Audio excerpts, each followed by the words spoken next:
Now, the South African Local Government Association has expressed concern about Nersa's decision to approve Eskom's application to hike electricity prices.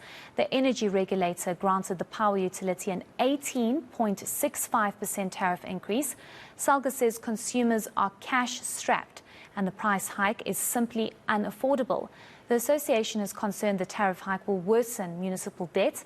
For more on this, we're joined now by Nhlanhla and Ngidi from SALGA. Thank you so much for your time, Nhlanhla. We appreciate it. Let's just start off with SALGA's response to the announcement by Nersa that electricity prices will be going up by almost 19% come the 1st of April.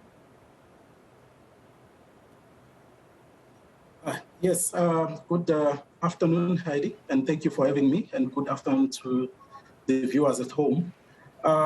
Look, from the SALGA side, totally unacceptable, these increases that are being given to Eskom. We understand the mandate that Nersa has. Nersa has a job to do, and they do it within the confines of the law, obviously, so they have to take the decision, as painful as it is. And as SALGA, it will be late now to say we reject the decision, because it's already been done. But what we can say, we can raise our grave concern or concerns to the increases that are being given to Eskom. I mean, look at the gross underperformance of Eskom in the past 2 years. As I'm speaking to you, I'm under stage 6 load shedding. I'm speaking to you because there's a generator where I'm sitting. Eskom has not reflected on its own poor performance. Do you think it's really fair to a customer to actually give customer any sorts of increases, especially with all that has been happening in the economy in the past year or two? Right now, we have the interest rates that are actually hitting the roof. They're sky high. If you were paying a bond a year ago, you actually might be paying more and actually not affording your own bond that you were affording a year ago. The food prices have increased, all commodities have increased. Do you think any customer would, in their own heart, find it easy to pay the increases to Eskom with this gross performance that Eskom has given us in the country?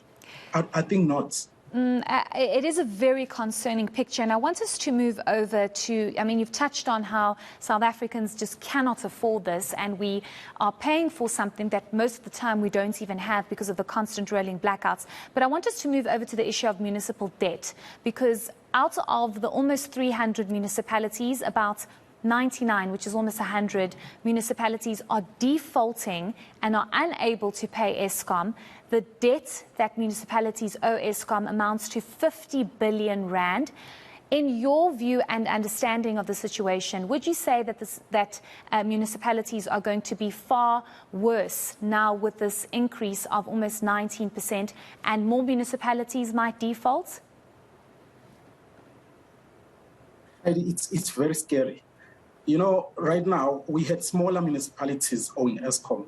I think recently we've seen a couple of metros also missing some of their, current account payments to Eskom. It is really a problem.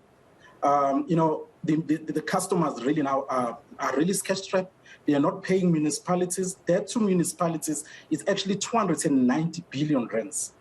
Customers are not paying municipalities. I mean, Eskom is always in a better position because as much as they are dishing out stage 6 load shedding, municipalities are actually not selling any power because they are buying from Eskom. So load shedding, no selling of power, no revenue. But what will Eskom do if they do not sell what they expected to do? They're going to come back to the customer and ask for an increase, or go to government and plead poverty and ask for a bailout. Have we had a municipality being given a bailout, Heidi? Nothing, never.